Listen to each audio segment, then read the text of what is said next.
The stainless steel table was slick with arterial blood. Dr. Abigail Miller didn't hesitate, plunging her bare-gloved hands into the chest of Chicago's most feared man to stop the bleeding. She saved his life, then watched him vanish into the night. 3 hours later, he gave the order, "Bring me that woman." The fluorescent lights of Cook County Hospital's emergency department flickered, casting a sickly yellow pallor over Trauma Bay 3. It was 2:14 a.m. on a Tuesday, the hour when the city's worst secrets bled out onto the linoleum floors. Dr. Abigail Miller stood over a stainless steel sink, scrubbing iodine from her forearms. Abby was a woman who unapologetically took up space. At 34, she was fat, with a soft, round face, a pronounced double chin, and a heavy, deeply curved frame that her XXXL teal scrubs could barely contain. While junior residents often whispered behind her back about her weight, their mockery evaporated the second the trauma doors blew open. In the operating room, her size was a weapon. Her broad shoulders and thick thighs gave her an immovable center of gravity, and her commanding, booming voice could cut through the most chaotic panics. She was brilliant or steady and entirely unfazed by the violence that washed up on her shores. "Doctor," Nurse Patty shouted from the triage desk, her voice cracking, "we need you in Bay 1. Now!" Abby didn't run, she never ran. She strode with heavy, purposeful steps down the corridor. As she turned the corner, the stench of copper and gunpowder hit her like a physical blow. 4 men in tailored, blood-soaked Italian suits were screaming at the triage staff. They looked like they had stepped out of a nightmare, their faces bruised, heavy semi-automatic weapons swinging openly by their sides. In the center of the chaos, slung between 2 of the giants, was a man rapidly bleeding out onto the pristine white tiles. "Save him!" One of the men roared, pressing the barrel of a Glock against the chest of a trembling first-year resident. "If he dies, I'll kill every single one of you in this room." Abby pushed through the swinging doors, her massive presence immediately drawing the room's attention. She didn't look at the gun. She didn't look at the screaming men. She looked at the patient. "Get that gun out of my resident's face before I shove it down your throat." Abby barked her voice, a low, gravelly baritone that echoed off the tile walls.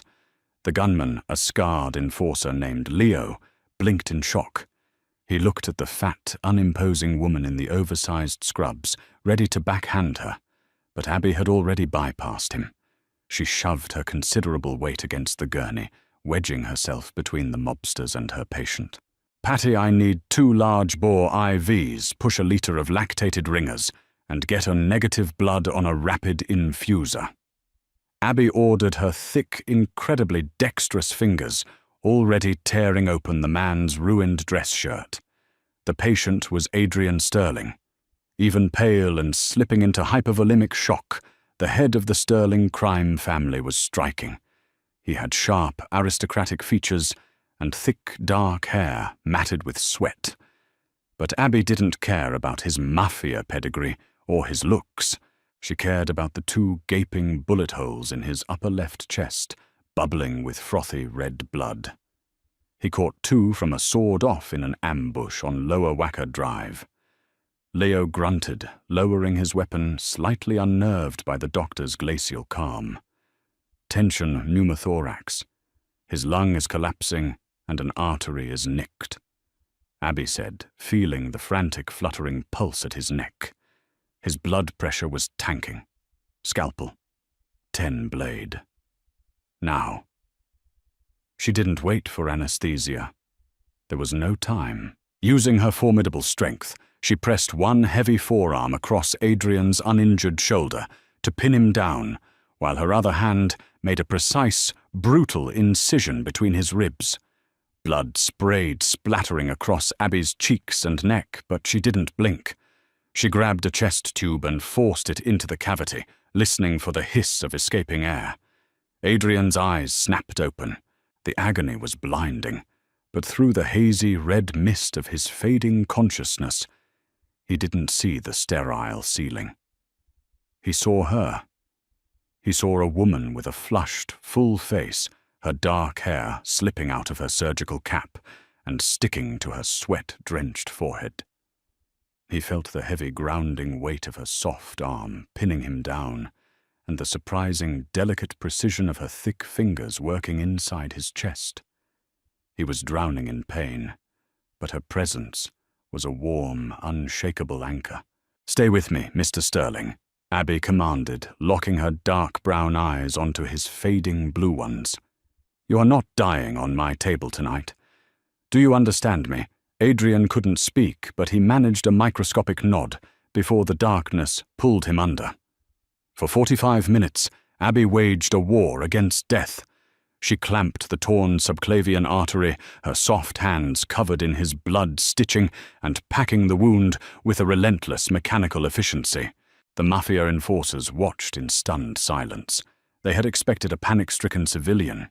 Instead, they were witnessing a general commanding a battlefield.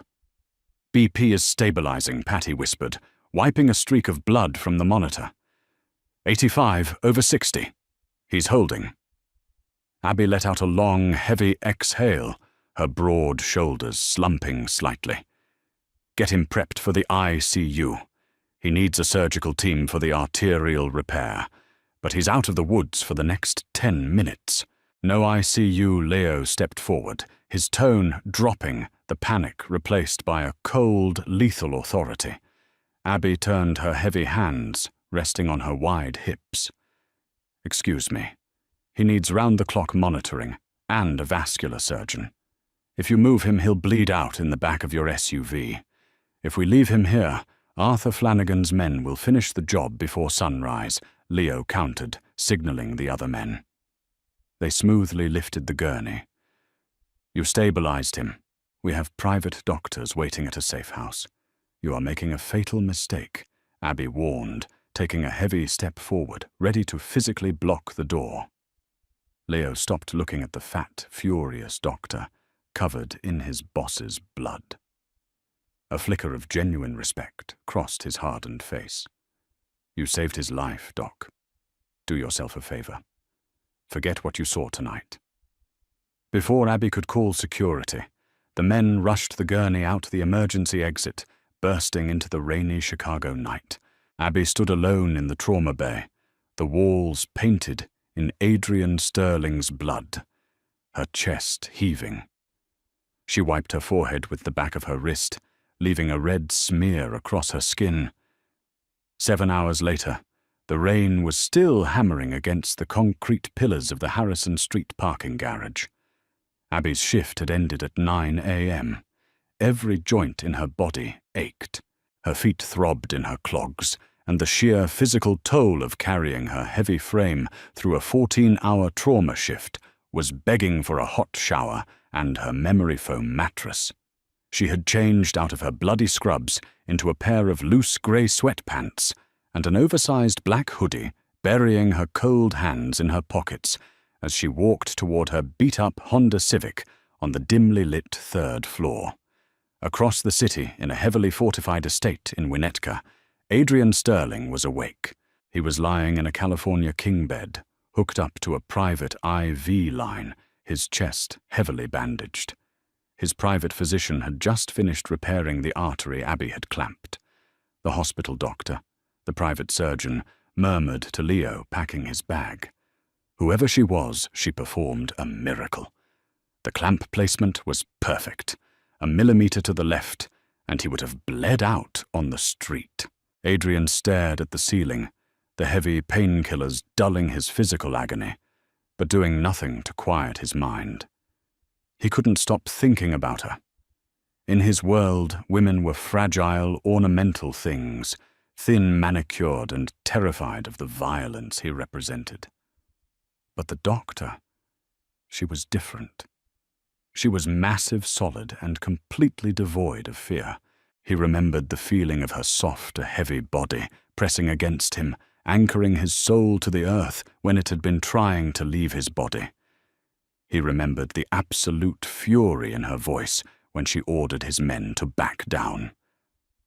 Leo Adrian rasped his voice, raw. Leo stepped to the bedside. "Boss, you need to rest. We're tracking Flanagan's hit squad now." The doctor Adrian breathed, shifting his weight and wincing. "The one at the hospital. Find her." "Doc, she's a civilian, Adrian. Let her be." Adrian turned his head, his cold, calculating eyes locking onto his underboss. "Flanagan has moles in Cook County. By now they know a doctor saved me. They'll kill her just to send a message."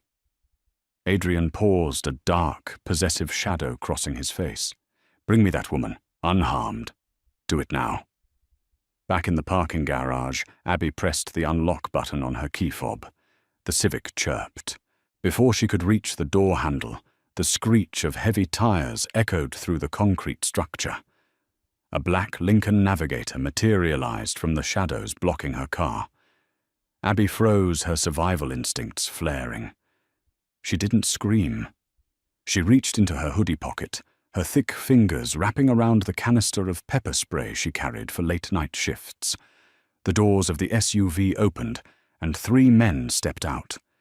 Abby recognized the scarred face of the leader immediately. It was Leo. "Dr. Miller." Leo said smoothly, holding his hands up to show he wasn't holding a weapon. "Please step away from the vehicle. If you take one more step, you're getting bear mace directly in the retinas."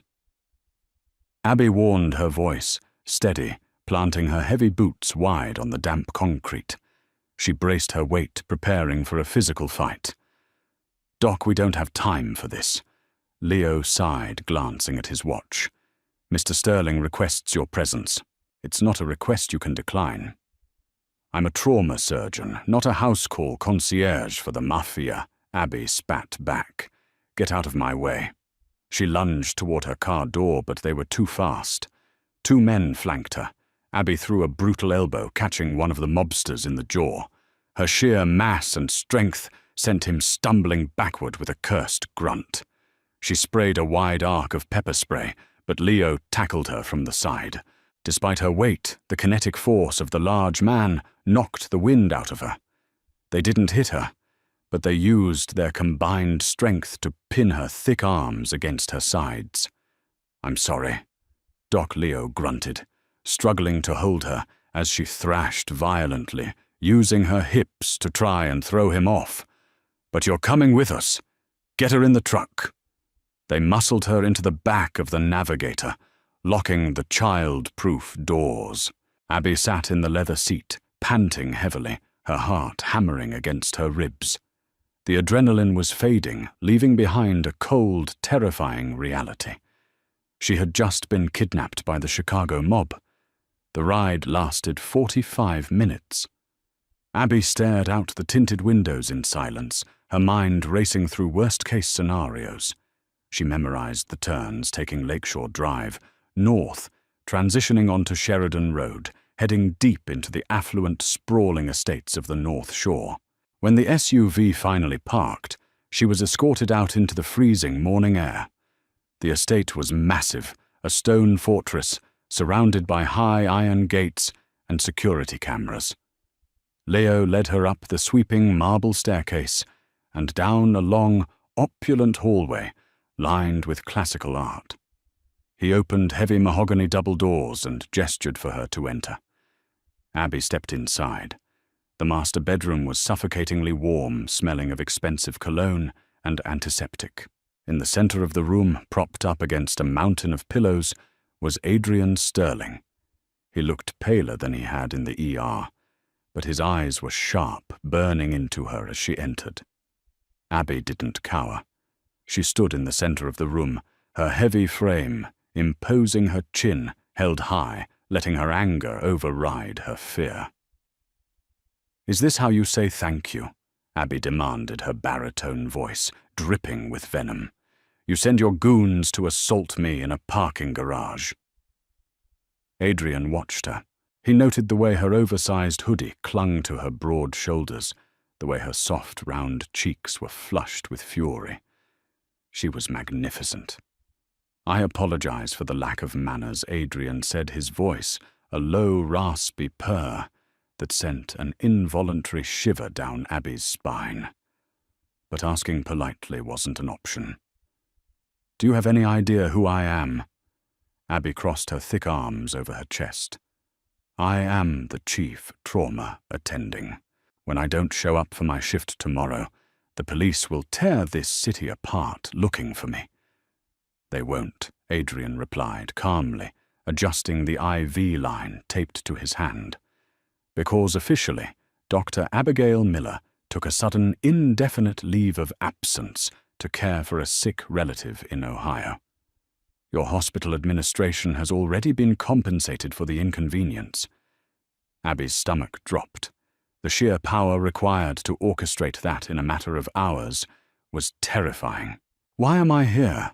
She asked, her voice losing a fraction of its volume. Adrian's expression hardened. Because 30 minutes after you clocked out, 2 men dressed as hospital janitors entered the physician locker room at Cook County. They were Arthur Flanagan's men, the Irish mob.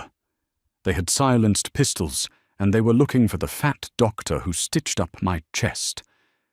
Abby's breath hitched. She felt the blood drain from her face. They know what you did, Abigail. Adrian continued, his voice dropping into a deadly serious register.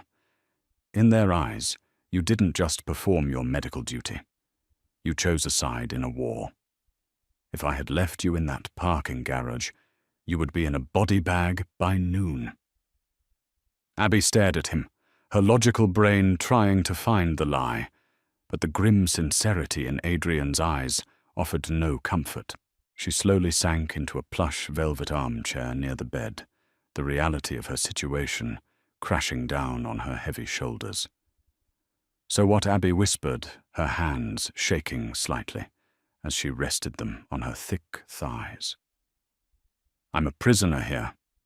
You are a guest, Adrian corrected, his gaze softening as it traced the curve of her jaw, the fullness of her lips.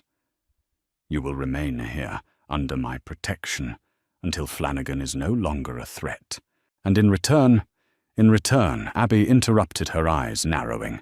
Adrian smirked, a dangerous, possessive gleam returning to his eyes. In return, you are going to be my exclusive personal physician. You belong to the Sterling family now, Doctor. Get used to the arrangement. For 3 weeks, the sprawling limestone mansion overlooking Lake Michigan became Abby's entire universe. The Winnetka estate was a fortress of marble and mahogany, guarded by men with cold eyes and concealed weapons. To the outside world, Dr. Abigail Miller was on an extended family leave. Inside these walls, she was a prisoner, wrapped in silk and danger. But Abby refused to act like a captive. Sit still, she commanded, her deep, booming voice echoing off the vaulted ceilings of the master suite. She stood over Adrian, holding a pair of surgical scissors. She wore custom scrubs that Adrian had ordered for her expensive, breathable fabric that accommodated her broad shoulders, heavy breasts, and wide hips perfectly. Adrian sat on the edge of the California king bed, his chest-bare muscles tense as she carefully snipped the sutures from his healing incision. You have the bedside manner of a drill sergeant, Doctor, and you have the survival instincts of a toddler. Abby shot back, not looking up. Her thick, incredibly steady fingers worked with mechanical precision. If I catch you trying to lift weights in the West Wing gym again, before your subclavian artery is fully scarred over, I'm going to medically induce a coma. Adrian chuckled, a low rumbling sound that vibrated against her soft knuckles. He didn't pull away. Instead, his piercing blue eyes mapped the topography of her face. He watched the way her heavy brow furrowed in concentration, the way her double chin pressed against her collar as she leaned over him, and the solid, undeniable mass of her body taking up space in his room. In Adrian's ruthless world of Chicago syndicates and superficial high society women starved themselves to become fragile ornaments. They were aerodynamic and terrified. Abby was none of those things. She was a mountain. She was soft, dense, and immovable, carrying her weight with a powerful, commanding grace that intoxicated him. "You're staring," Sterling Abby muttered, tossing the bloody gauze into a biohazard bag she'd made Leo source from Northwestern Memorial. "I'm admiring my savior," Adrian replied softly. He reached up his large, calloused hand, wrapping around her thick wrist. He didn't force her, but he held her there, testing her reaction. Abby froze. Her heart slammed a frantic rhythm against her ribs, but she didn't pull away. She looked down into his eyes, seeing the lethal, obsessive hunger simmering just beneath the surface. "I am not one of your sycophants, Adrian. I don't melt, because a dangerous man looks at me," she warned, though her voice had lost its usual thunder. "I know," he murmured. His hand slid from her wrist, tracing the soft, heavy curve of her forearm up to the solid width of her shoulder, before resting gently on her hip. His thumb pressed into the plush curve of her waist. "If I wanted someone who melted, I wouldn't have brought you here. I wanted the woman who looked down the barrel of a Glock and threatened to shove it down my enforcer's throat." A shiver raced down Abby's spine. The sheer heat radiating from his touch short-circuited her logical mind. She was a woman of science, a creature of high-pressure trauma bays and sterile environments. But here, trapped in the gilded cage of a mafia boss, she was feeling things she hadn't allowed herself to feel in years. She felt entirely seen, not despite her size, but because of it. "You need rest," Abby managed to say, taking a step back, her chest heaving. "Your blood pressure is elevated. My blood pressure is exactly where it should be when you're standing that close to me, Abigail." Adrian smirked, leaning back against the pillows. Before she could form a sharp retort, the heavy oak doors of the bedroom swung open. Leo stepped in, his face drawn tight. Behind him stood Carmine, a high-ranking capo with a sharp jaw and darting eyes. "We have a problem," Leo announced, his eyes flicking to Abby. "Arthur Flanagan's crew just hit 2 of our supply warehouses in the South Loop.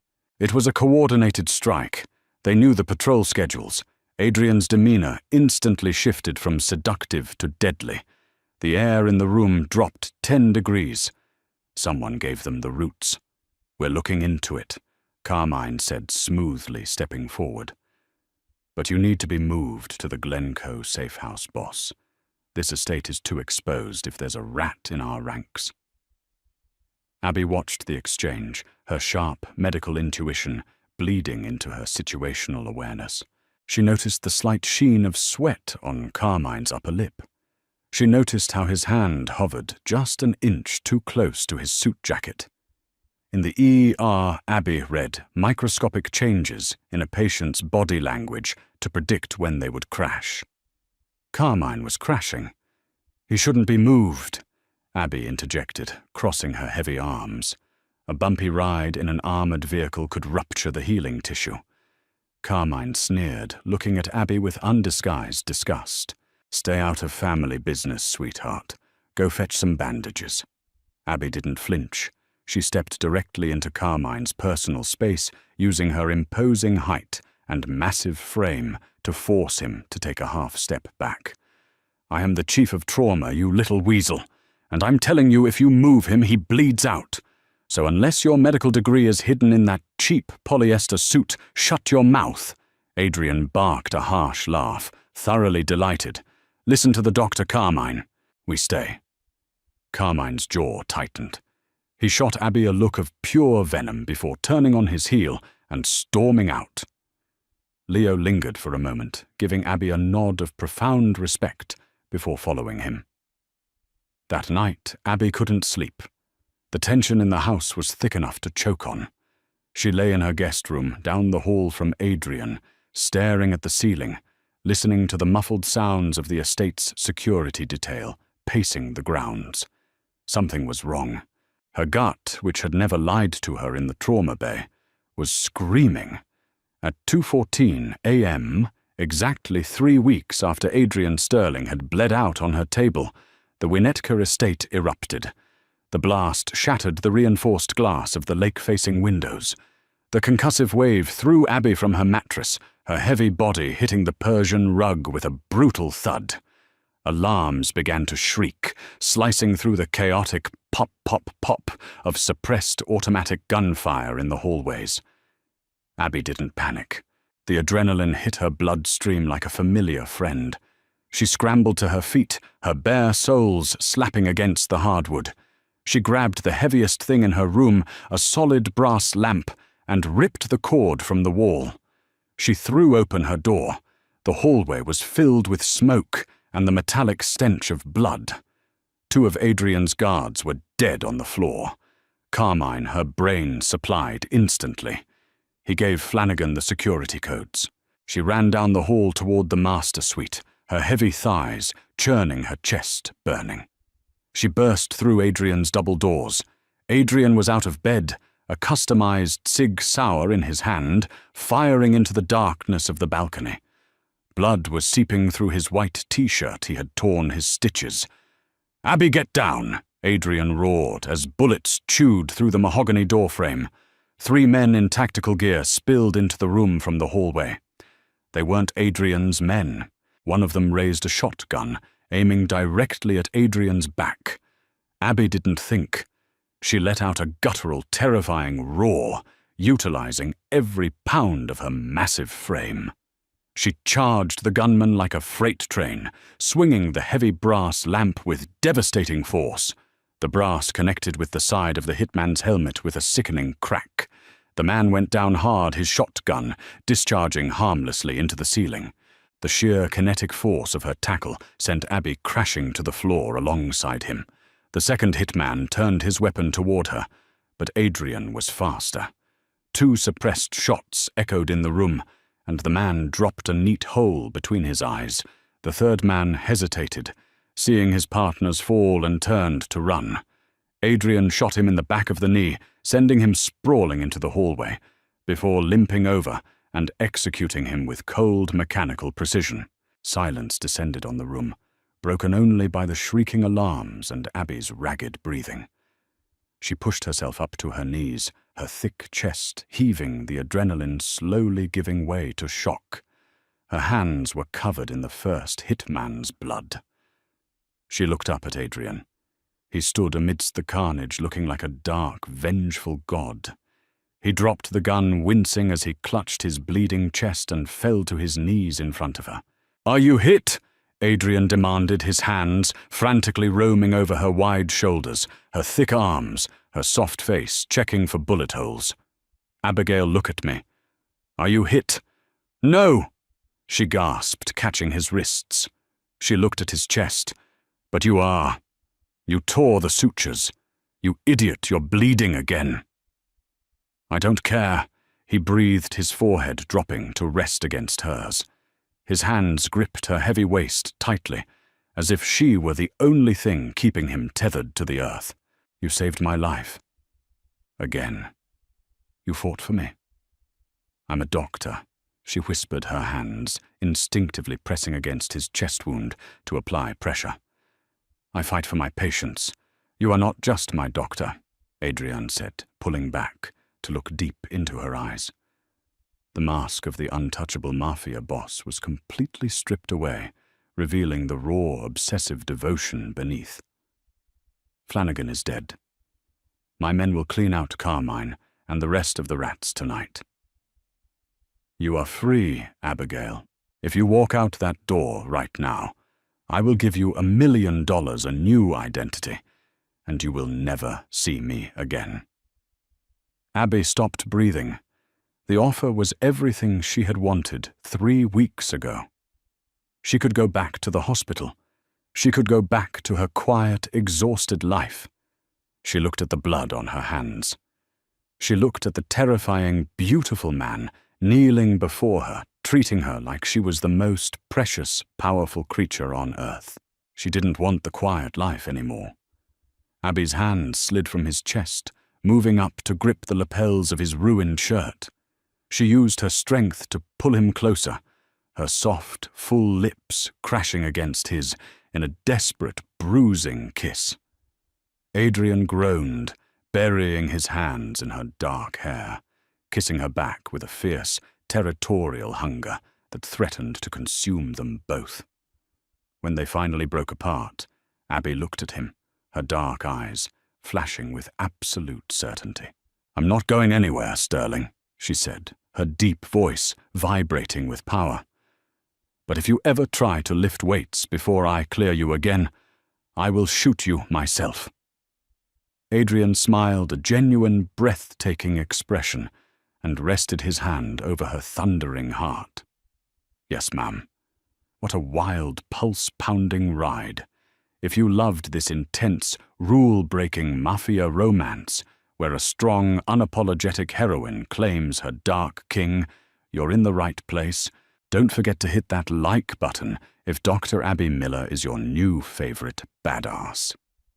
Share this story with your friends who crave gritty, high-stakes drama with an unexpected twist, and subscribe to our channel so you never miss another thrilling, steamy romance. Let us know in the comments what you want to hear next.